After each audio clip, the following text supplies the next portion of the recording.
Okay, so thank you for those of you who've joined us late on day 4 of the Telltale's Blended Learning Festival. And when I first saw the schedule, or when we were finalising, this is the one which stood out that I really wanted to see, because it sounds like quite an innovative thing, which I think a lot of people should be trying. So we've got Marta and Laura are going to talk to us about models of virtual exchange programs. And I'll hand over to you guys. Thank you, Stuart. So I'll share my screen.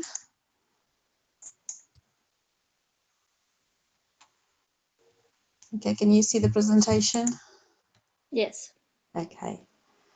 So thank you very much for joining us this afternoon. I'll see if I can. I think this might be a grey area in your screen. So thank you for joining us this afternoon. I know it has been a number of intense days with a lot of learning, so not many people are still active at the moment. But so what we would like to share with you today between me and Lara is our experience of virtual exchange. I think maybe what people might be asking is why we are talking about virtual exchange in this TEL Festival week.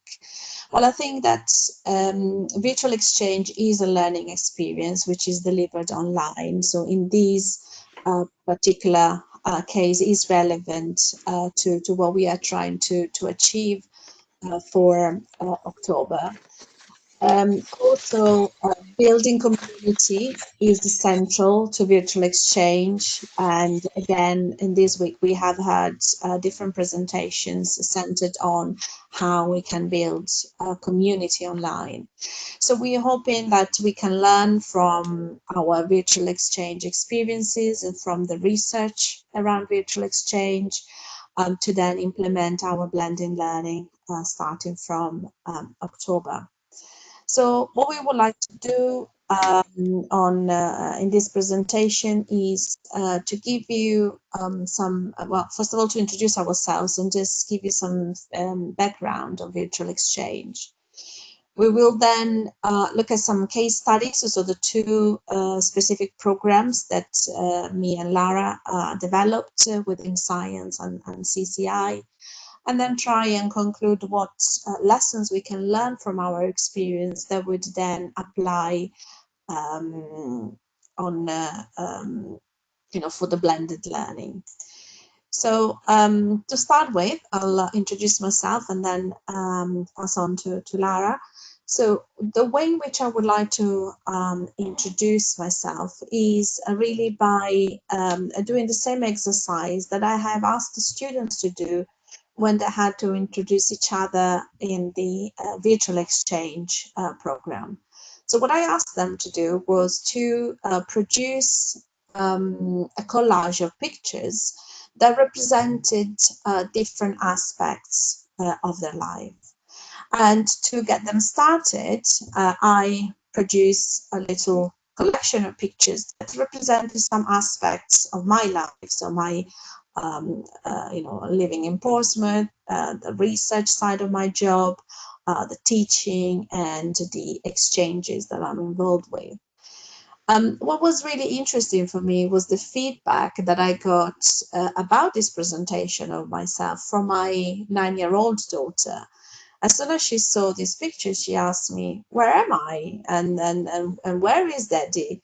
And that made me really reflect. And I think this is kind of a good way of getting the students to reflect about the image that we want to give to ourselves. So how students present themselves, for example, in social media. This is something that for us in the School of Pharmacy is particularly important because we want students to understand how they can present themselves in a professional manner, for example. So I think it's a nice little exercise to introduce yourself, but also to start reflecting on the image of yourself that you put out there and you share with other people. What are you confident to share? What you're okay to share, and so on. So I'll pass on now to Lara to introduce herself. Thank you, Marta. My name is Lara, and I'm a senior lecturer at the Fashion and Textiles department. My background is in the fashion industry, and then I moved into academia and research. And from my background in industry, I know the relevance of working and having connection a bit all around the world for the fashion industry. So that's something that I kind of brought in with me. Um, at the fashion and textiles department, we have two partnerships, one with Hong Kong, with Caritas International College in Hong Kong, and one with MD's Singapore. And we also have an exchange program with LaSalle Singapore. Okay, thank you, Lara. So what we would like to do is, before we go into the introducing virtual exchange, what we would like is for people to engage with sharing their perceptions of virtual exchange.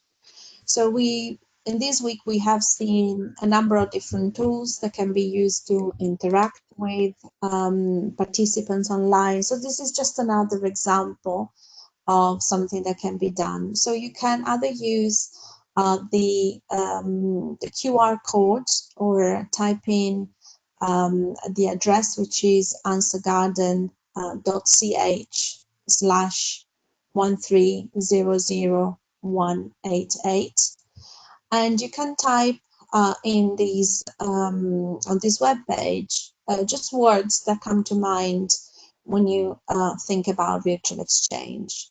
So this is the way in which you can do it. So we still is to ask them to, for example, if they feel very strongly about a particular aspect, you can use a word and type it in several times. This will make these words come up bigger. Or if you share ideas with other people, so if people write a particular description and you agree with them, you can decide to then post it as well. So again, it will become more important. Or if you disagree, you can use antonyms, to express the fact that you think the opposite way. So this, of course, works very well when you have a big group, which is not the case today. Sorry, I'm trying to open the. Okay, so if you, I'm just going to refresh. I hope you could all, the address is up here, if you can still see it. So I guess in this case, we don't have a lot of participants.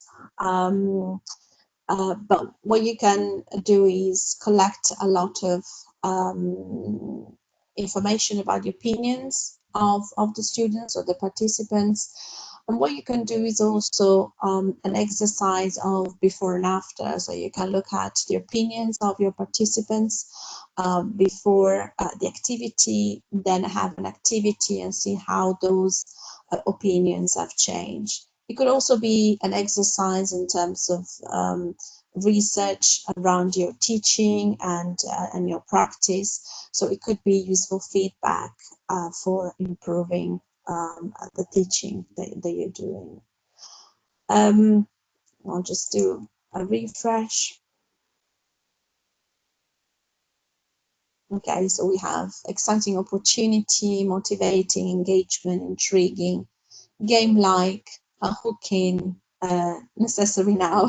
Yes, I think we will see more and more of the virtual exchange. So if we come back to the presentation, so what I would like to do now is we shared a little bit what you think about the virtual exchange. So I'm going to go and have a look at how virtual exchange is defined by Erasmus+. We're running a virtual exchange at the moment, and what their objectives are for virtual exchange. So virtual exchange is mainly a virtual learning space and it's really designed for young people to come together, share experiences, and build relationships and collaborate.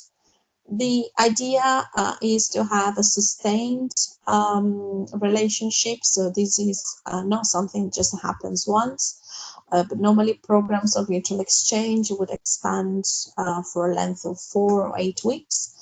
They are learner-led, so there isn't a syllabus that defines exactly what's going to be discussed in the virtual exchange program. But there are topics that will be discussed, and really what the students will learn will be dependent on their interaction. So it will be pretty much led by the learner. Of course, because participants are far away physically, it is technology enabled. And one of the core features of virtual exchange is that it does incorporate facilitated synchronous sessions. These are sessions where really open dialogue is encouraged, and really sharing of points of view and cultural background. The overall aims of Erasmus Plus virtual exchange are those really around intercultural dialogue, tolerance, promoting citizenship. And overall, virtual exchange provides a very good tool to develop employability skills. So all of those soft skills that are really important then in the job market. So communication skills, teamwork, critical thinking, and media literacy that has been so extremely important in the last few months for everyone. And in fact, one of the just recently, I went back to talk to the students who took part in the virtual exchange in January, and I asked them if taking part in virtual exchange actually had any effect on them after the lockdown. And one of them replied saying that she felt that she had a real technical advantage compared to her friends, because she already knew how to be on Zoom. She knew how to, the fact that you need to mute a microphone when you enter the meeting.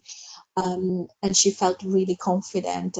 She knew how to take part in these events. So this particular year, I think that the virtual exchange has been really important for those who took part before the lockdown. So we'll have a look at some of the things that me and Lara did in our different departments. So I'll start by talking about the program that I developed in collaboration with the University of Jönköping in Sweden.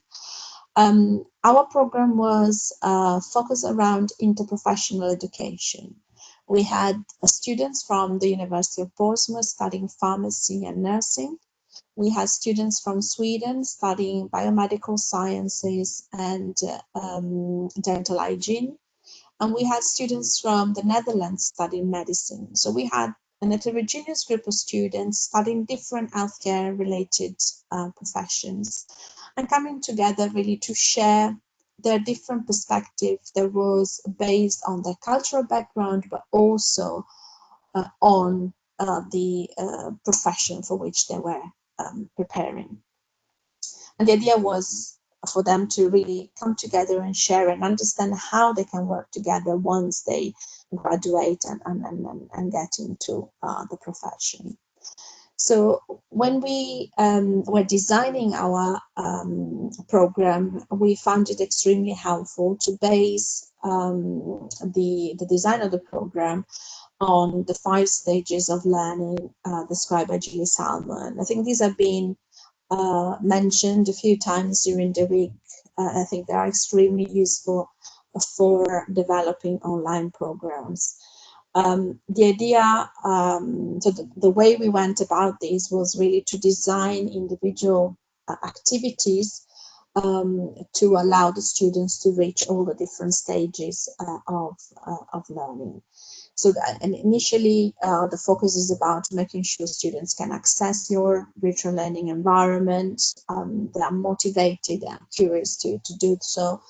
And then they start getting to know each other, they start exchanging information, and then based on this information that's been exchanged, then construct knowledge and finally reflect on their learning. So what I would like to do now is just share with you some examples of activities that can easily then modified and introduced in your online teaching. So I think I've already mentioned how we ask students to introduce each other by sharing their pictures. We haven't only asked them to share the pictures, but we ask them to comment on each other's pictures. So we ask them to ask questions and share, what they have in common, what is different. And we also ask them to come back to us with new pictures where they showed us either the differences between them or the similarities between them in different countries. But the one most important activity of the first week was absolutely the synchronous meeting. In the feedback we got from the students, we understood that that is the most important part of an online course. They need to really see each other face to face and be able to connect in that more physical way. So once they've seen each other face to face, it's a lot easier for them to collaborate online and do the activities together. A second activity, and I would be happy for you to give a try engaging with this activity just to see what it feels like. This is what is called the DIE exercise, not the best acronym for an activity, but what it stands for is describe, interpret, and evaluate. So if you follow either the link or the QR code, again, in this week, we have seen different ways of using Padlet. Different people use it in their presentations.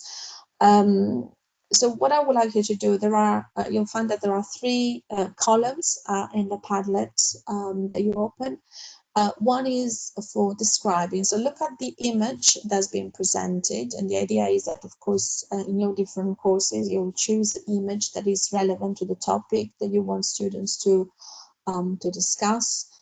And initially, you want them to be very objective about what they see and describe it. The second is you want them to try and interpret. So who are the people? Where are they?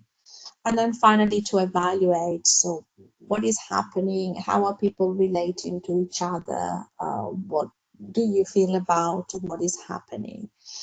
So in the way in which we use this activity in our program was to show the images that you might have seen at the beginning about a patient surrounded by different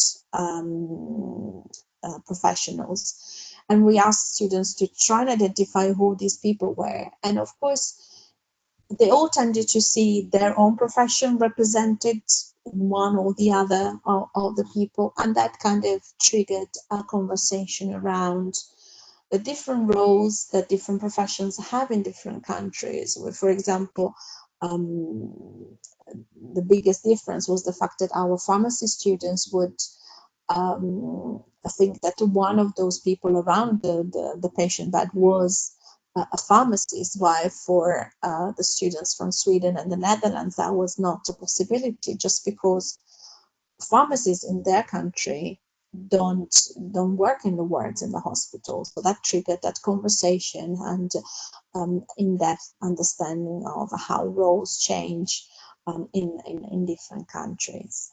So if I just briefly go into the Padlet. So probably most of you had a chance really to play around with Padlet this week because I've seen it used in different presentations.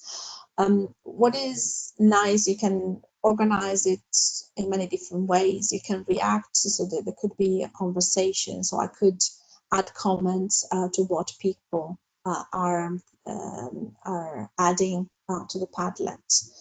There are different ways in which you can set it. So now I set it with the 3 columns. It can be just a board where you randomly add information. There's one that I find quite good. For example, if students are coming for the first time, to, let's say, during induction, there's one that allows you to put the ward map, and individuals can add a pin to show, for example, where they're from, or if you have other questions around, maybe the geography course, they might have other questions relating to locations. So I think that there are different ways in which Padlet can be used, and I think also these describe, interpret, evaluate exercise can be used in many different ways to discuss different topics. Also, what I find really interesting is looking at different ways of describing things. So a lot of students, when you ask describe, they will start making assumptions. So you can discuss about what it means to be objective, what it means to try and interpret things and evaluate things. So this could be also another way of using this type of activity. So I'll come back to the presentation. So thank you for engaging with that activity. I'll just move on to the third activity as an example of the things that I've included in my virtual exchange. So one of the things that was really important to us and to the program of Erasmus Plus program in general is that students become more familiar with digital tools, and because we had students with a science background, they were used to PowerPoint presentations and lab reports, and when we asked them to present the information in a different way, they were really scared, and were really, even at the beginning when we asked them to share a picture collage, I got a lot of PowerPoint presentations instead. So we really asked them, said, look, we know you can use PowerPoint. We want you to go out and try and use something different. So what we achieved was to push them a little bit out of their comfort zone and try different activities. I have to apologize. I need to stop sharing and share again because I just remembered I didn't. Okay, no, it's fine. So otherwise the audio will not work. So just to give you an example, this will be just a few seconds of two of the groups of students who we asked to go out and interview a healthcare professional. So what we wanted them to do was to find out from professionals in practice what it is like to work with other professionals. So just very briefly, just to give you an idea of the type of quality of work that they managed to do. Hello, my name is Amthi. Hello, my name is Brenda. Hi, my name is Ewan. Nice to meet you. Nice to meet you. So today we're gonna interview you about your career as a pharmacist. Yes, of course, yeah. So how long you've been working as a pharmacist? So this was an example of our Portsmouth students who interviewed a pharmacist. This is just the beginning of an example of the Dutch student who interviewed a doctor. During this little video, we will talk about Dutch maternity care. I interviewed Dr. Vredevoogd. She is a gynecologist and obstetrician here in The Hague. And the reason we will talk about Dutch maternity care in the Netherlands is because it has changed a lot over the years, and because collaboration between healthcare professionals has become increasingly important, especially between the Okay, so these are just a couple of examples. What I would like to say is we really needed to push them in order to really try new ways of communicating and really get away from the PowerPoint presentations.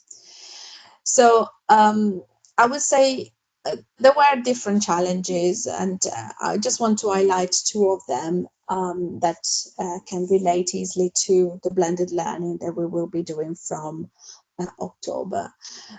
One was about tracking the student engagement while they were working in their groups. So we set tasks that would take a couple of weeks, and they kind of disappeared from our virtual learning environment and went off to do their work. And until they submitted the work, I just didn't know whether they were actually doing it or not. So I think Lara later on in her example will see how you can get around this type of issue.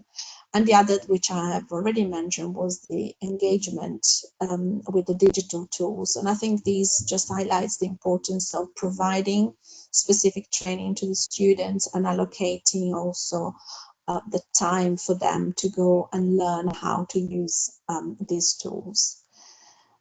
Overall, the feedback that we got from the students was extremely positive. They were just reporting how fun it was, how they really loved meeting each other and sharing information. And we were very pleased with the outcome of this experience.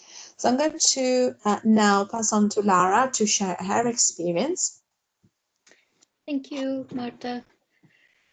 So, I called this presentation a virtual exchange, a case study of an unplanned virtual collaboration, which is not entirely true, because we did have to do quite a bit of planning, but it was just, it was a very sort of spontaneous project.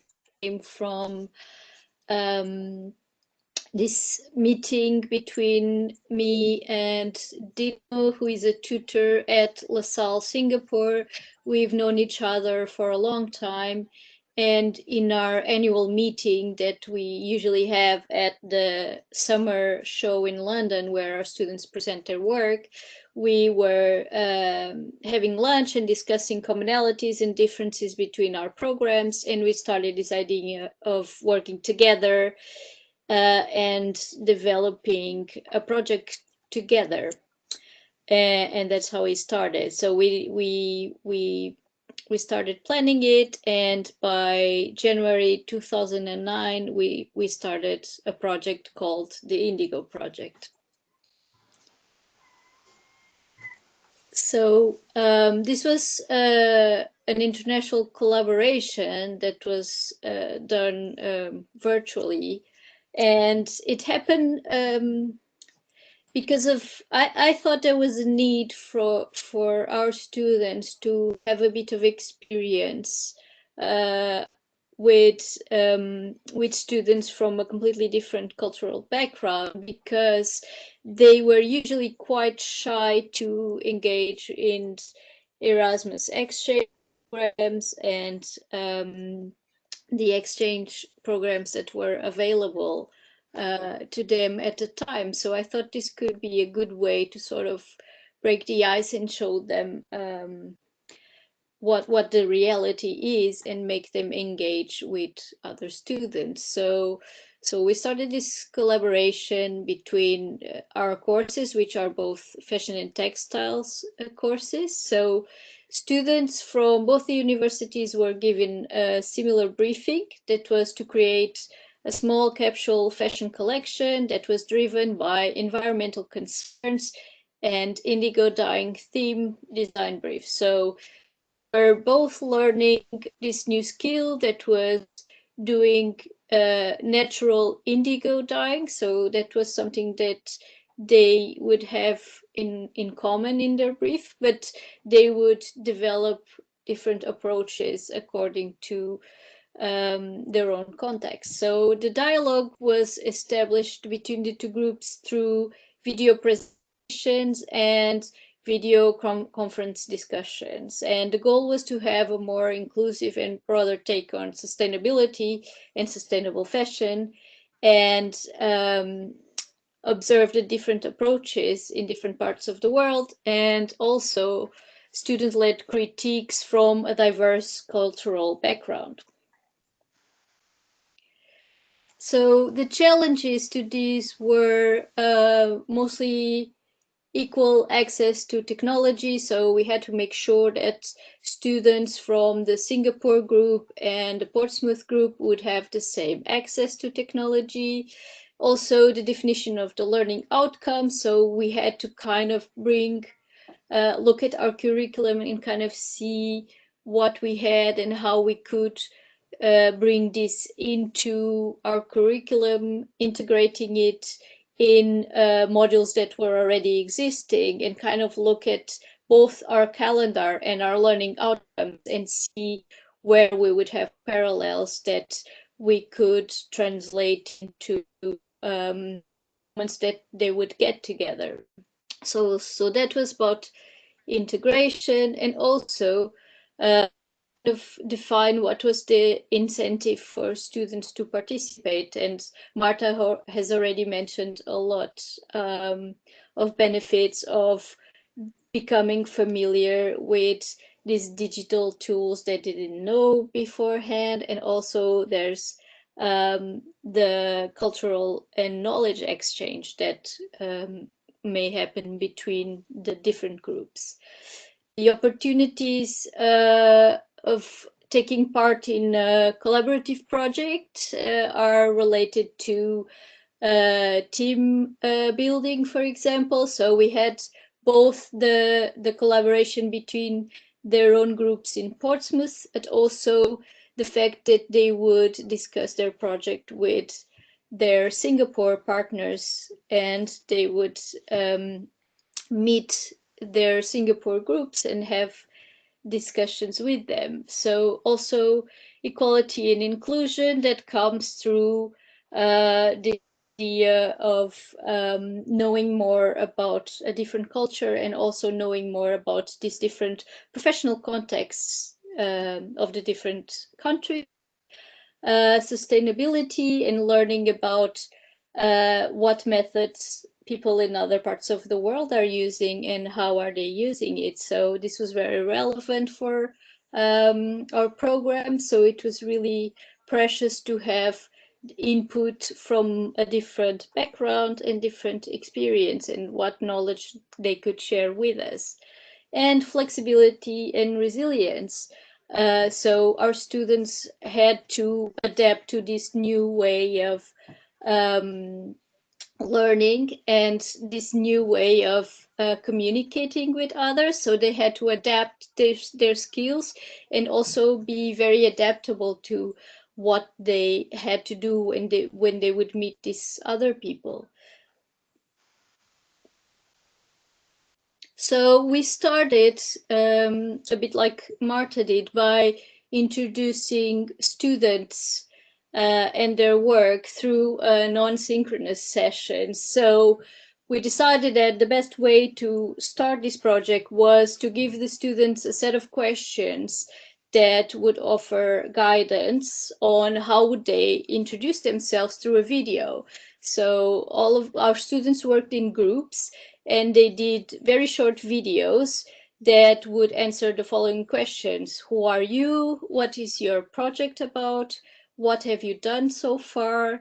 And what do you aim to do moving forward? So they would have through the video to answer these questions. So this video could be, they could use different ways of communicating this. So it was requested that it would be highly visual, so mostly working with images. So they could film their sketchbook where they make all their fashion drawings, or they could make something more elaborate and do animations, or work with a PowerPoint video with voiceover. They could show their own image or not, depending with what they felt most comfortable with. They could use music. So it was very open. So for that, of course, had to give them these skills. So that was also built into the project. So they learn basic video editing, in this case, we use the software iMovie that was something that is very, very simple and intuitive to work with. We are now going to Opto to work with for video presentation and video conferences. So that might be an alternative that's very easy to use. In this case, it chose iMovie because it was very straightforward. Most of our students use Apple computers and they would have access to iMovie more easily. So it was just a matter of circumstance. But any basic video editing software would be relevant, but it was good for them to learn this skill at this point because they used it later on in their final year. So it was actually quite useful to have that skill. So for after that session where they introduced themselves, and that was a non-synchronous session, they would have a synchronous session that would be a knowledge exchange session. So this would work as a response to watching the videos. So they were given a certain amount of time to watch the videos where they've seen the introduction of the students and the description of their work, and then they would give feedback on that work by using Zoom, which at the time was completely unfamiliar to all of us. This was January 2019, so we were very, we couldn't imagine ever that Zoom would be a very normal thing in our lives in the future. At that time, it was really, it was just the best way that we found at the time to do people-to-people real-time dialogue. So we all learned how to use Zoom, including me, because I had never used it before that project. So we created this synchronous session through Zoom between the small groups. So we organized the small groups of students. We created a table with the small groups from Singapore and the small group Portsmouth, and at the same time they would be having this video chat using Zoom. Sorry, was meant to. How are you? Yeah. So, Okay, yeah. yeah. So ours was a mixture of two different units. So the first unit was like research, and then this unit is like production. Yeah, you can go. And so sustainability is so important to like keep it. So it's kind of like looking at that zero waste option that we could find, which obviously like everyone else making their denim, I take their scraps and turn it back into a fabric. So that's like the angle that I've kind of gone at the minute. Yeah. Nice. But sustainability definitely is very important nowadays, which is I think a more of the angle that we've taken here in Portsmouth. Like, it's like kind of like sustainable in denim. How are you? Yeah. So, Okay. It's Ours repeating, Marta. units. Yeah, I know. So it's like research, and this unit Sorry. is like If I can get out of the other. I couldn't get out of the. Okay, thank you. Oop, with Indonesia's. couldn't go back. Sorry, I think it's just acting in its own way at the moment. It's okay. We all been through it. Thank you. Okay, so they did their presentation and had their feedback from their peers in Singapore. And that was really brilliant. It was a really brilliant way to have peer-to-peer discussion, and especially from a different perspective that they were not to. So it was useful for the students to learn how to communicate their work and think about how to communicate their work, but also to receive the feedback from other students from a different culture. In order to keep track of what they were doing, which, as Marta has pointed out, was an issue, so that they wouldn't just disappear and we wouldn't keep track of what they were doing. We asked all of the students to create a blog to communicate their work in progress. So this was a non-synchronous activity that they would do every week. and students from Singapore and Portsmouth could keep track of each other's development. They could keep track of how the work was going through the block, and of course the tutors could also keep track of what students were doing. So that was really, really useful to see if the students were working or not, and kind of keep track of how things were going. With Indonesia's Indigo story. Sorry. So Indigo story. It yeah, all we started can in watch a the village video called first. Kodi, one of the hotspots that is known to make indigo dye up till today. Farmers in Kodi believes that the indigo dye that is being made in that specific village has to be treated and respected properly because it is a sacred and magical process surrounded by beliefs, superstitions, and prohibitions that only women can take part in, and how mothers traditionally teach the dyeing process to their daughters.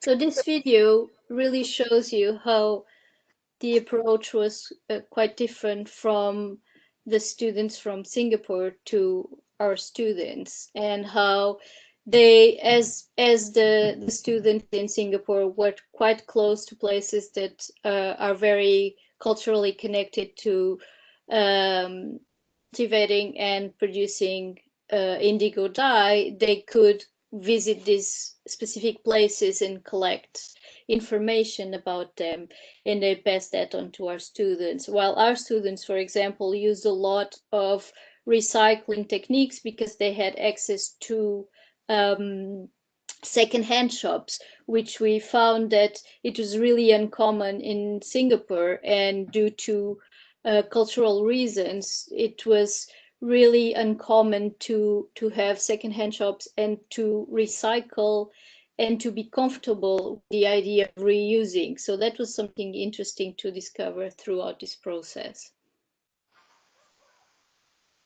So our student feedback in general was really, really positive. So I have some of the feedback from the students after the project was concluded, and we have from Ruby.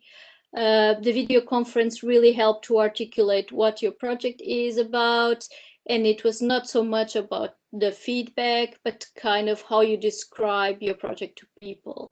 So they found it really useful to really think about how they could communicate their work through videos.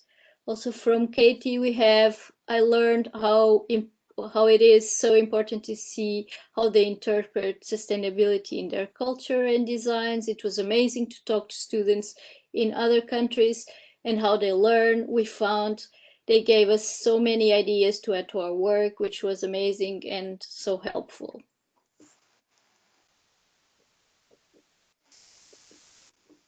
We also have from Sophie, talking to students from LaSalle gave me the experience of having to present my work to people that couldn't physically interact with the work, example, touch the samples and fabrics, and this was a new experience, but it helped me to figure out other ways to portray my ideas.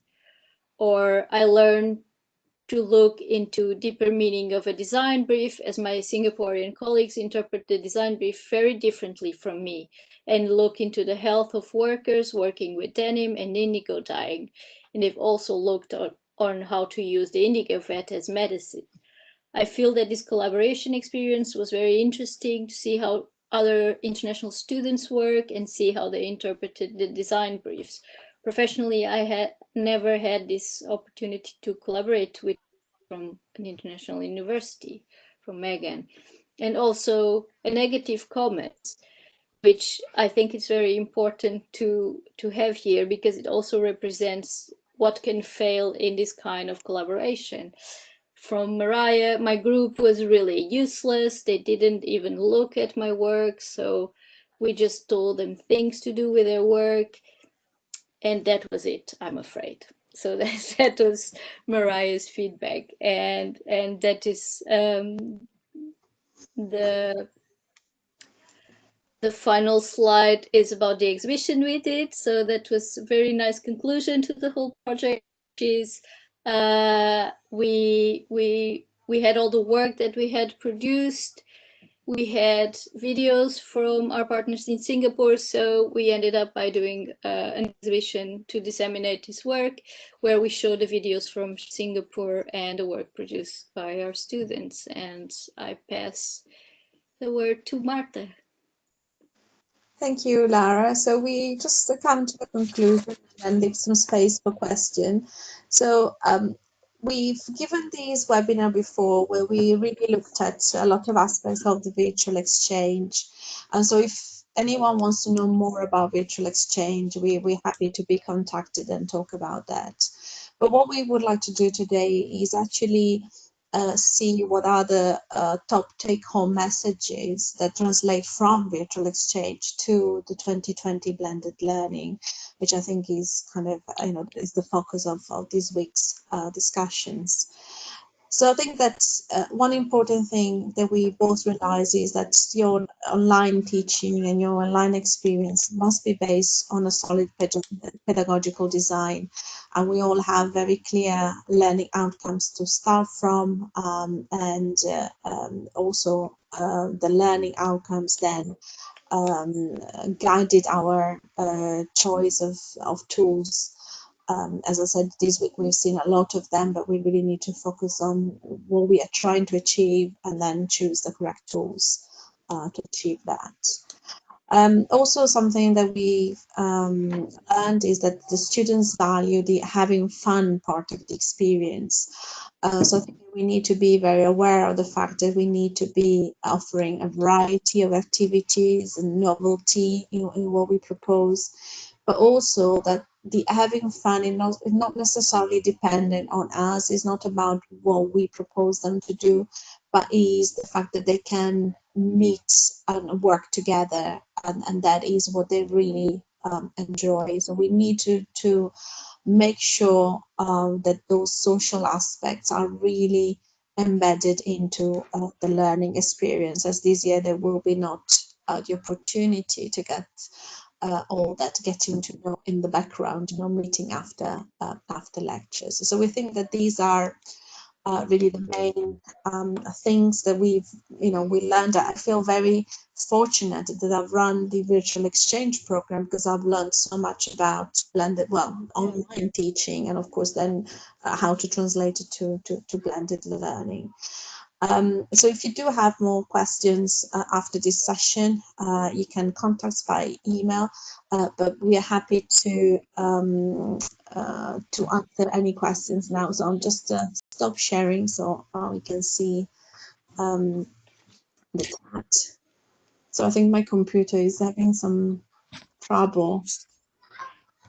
We had some questions earlier on while you were going through, just to expand on some points, so I can put those to you, and then maybe other people can put some questions in the chat as we're going. There was one for you, Marta, about the healthcare interviews. Were these the kind of things that the students, did they structure them, write the questions themselves, or did they have particular tasks that you set? The interviews, no. So I suggested that what I would like them to find out was about what is the role of that particular professional that they chose to interview was. So, what different responsibilities, for example, pharmacists has in the different countries and so on. But I also wanted them to ask them about how they work with other healthcare professionals, which was the focus of the program, and also to explore a little bit the feelings, so how they felt about interacting with other healthcare professionals. But then they went, so the task was, in the first week to really get together and set out the questions, and then in the second week go and interview people and so on. Great. There's more of a comment than a question, but there's something about it being, all the ideas you're showing being really useful for things like the induction of international students.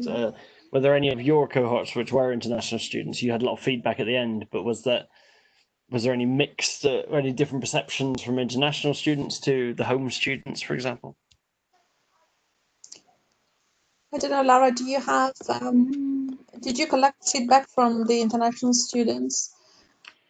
Not formally. I mean, we discussed how it had been, how the experience had been, and it was actually not, I don't think it was that different. It was, there were a lot of comments on the differences that they had found. So I think that was really interesting to them, to the comparison and the possibility of comparing the different approaches they had to the briefing, and also the positive comments on the experience of being able to meet people from a different country. Yeah, so also in my experience, I mean, the feedback was equally positive. As individuals, they might all have taken something different from the experience, but the core of the experience was meeting people from different countries and really finding out things that they wouldn't have found out just working with peers in their own universities. This is one that I posted in the chat, but I might as well just ask you now. Lara, you mentioned about learning outcomes and having to reconcile the exercises with learning outcomes. Then, Marta, you returned to it again at the end as well. I wonder if you could just say a little bit more about that and what changes you may have had to make to accommodate this. Well, in my case, it was more finding what learning outcomes we had that were similar, so that we could accommodate.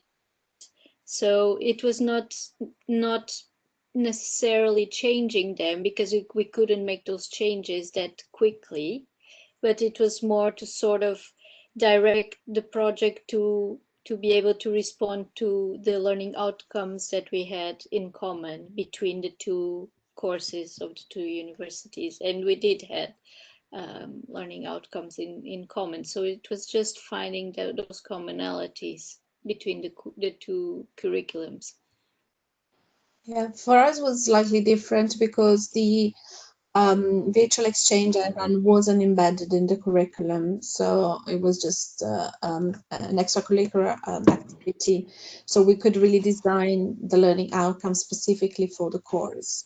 And for us, it was about specifically looking at interprofessional collaboration, but some of the learning outcomes were around the communication and the use of the digital tools as well. So we had space for dedicating time to those things as well. Great. There's a question just popped up on a related topic saying, was the assessment summative or formative?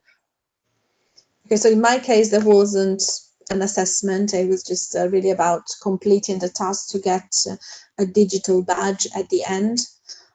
So it wasn't, I mean, we provided feedback in terms of commenting on their tasks, but there wasn't an assessment per se. But I think what was very important was to have something at the end of it. So they knew that they could gain this digital badge, which then they can use in their CV or in their social media, LinkedIn, and so on. I think for Lara it was very different in that case. Yeah, well, the way we worked through it, because this was more an experiment, we were doing this for the first time, it was that we did assess their work development and their outcomes, but we didn't assess these activities in itself. So the activities were formative, while the final outcomes were part of their summative assessment. Yeah, was that clear? Yep, I think that was it. Any final questions before we wrap up? I have to apologize. My screen froze, so I just don't know what you see. I just It's telling me you've left the meeting, Marta, but obviously not, because we can still hear you. So. Yeah. I have no control of it. So. We can hear you. We cannot see you, but we can still hear you. So. Yeah, it's just completely frozen. Let's ask the question. I think it will be easier. Yeah. I think. The project on Indigo, was it they had separate projects, so they were giving feedback on their own projects, or did they have to work as a team and presenting it as a team? No, they worked as a team for this collaboration, but they were doing their projects individually. Sorry, it was quite complicated, and it's hard to fit everything into this small presentation. But yeah, they were doing their projects individually, but the virtual exchange was done as teamwork, so that they felt they could have their partners with them to get feedback on how they were putting together their presentation, and also they would collaborate on shooting the film and editing the film, so they were working together for that. And then they would also have their Singapore peers that they would talk to when they had the discussion and feedback moments. Thank you. Yes, I was thinking of doing something for the next term, but I'm not sure. I hope it will work. I've seen your other presentation, but I came back because I was thinking, yes, I want to do something. But I was thinking maybe to have it as a common presentation between teams from here and from the partner. So they would work together on a presentation, but have it as a summative assessment, maybe some kind of small weight, just to encourage them to participate. I hope it will work. Yeah, well, I'm very happy if you want to send me an email and discuss your idea. I'm very happy to help and give you some further information if you need to while you are putting it together. Thank you. Okay, I think we'll leave it there. Thank you, Marta and Laura, for the presentation, and to everyone for joining us. Stop the recording now. Well, thank you for having us.